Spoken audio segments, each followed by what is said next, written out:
midpoint on the journey of life, I found myself in a dark forest, for the clear path was lost.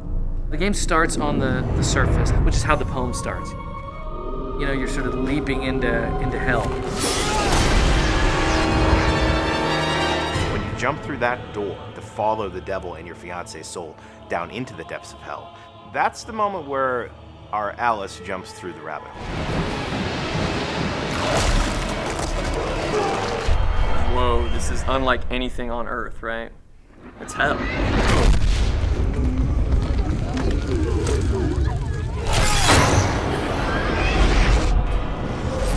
Divine Comedy was written in the early part of the 1300s by a guy named Dante Alighieri. He spends his life dreaming about a woman that he loved named Beatrice, who he never got to be with.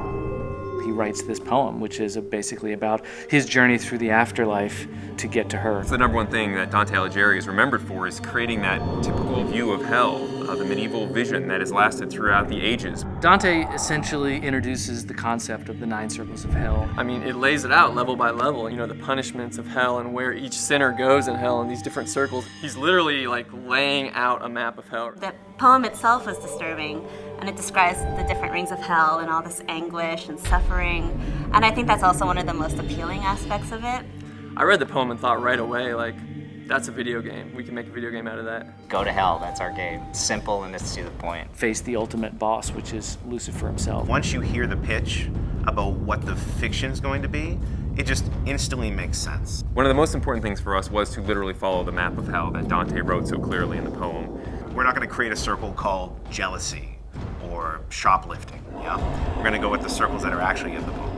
The things in the Inferno that we knew we couldn't change, I mean, definitely the rings of hell, and also like the major characters. Of course, each piece we sort of interpret a little bit differently. The character that you play in the game is a reimagination of the original Dante, and he's fighting for love. Lucifer has taken his love, Beatrice, into hell, and he actually fights death, and he actually defeats death and takes death's scythe. And he says, you know, I'm gonna take this thing, I'm gonna go into hell, and I'm gonna get her.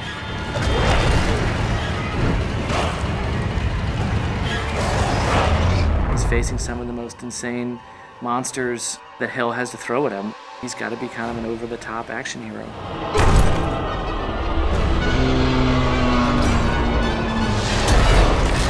Everything you do in this game is brutal. It involves eviscerating, ripping open. It's definitely a brutal game. It's not for the faint of heart. We have enemies that push the limits of taste. You kind of be like, oh, dude, you see that? I want that moment, and we're working our butts off to deliver that. The first thing you hear when you come into Limbo for the first time is screaming. Right away, he sees like shades falling, screaming, you know, as they fall in, they're screaming, and you know, from moment one, you know you're in hell. People are being vomited into hell. Masses of people huddled together, naked and scared, cold and huddled. Oh, the humanity. And then Big Minos is gonna judge you at the end. It's bad. It only gets worse from there. You know, it's all downhill from there. It's going to get much crazier as you descend. It's just going to get really dark very quickly once you pass Minos. This is hell proper. Here we go.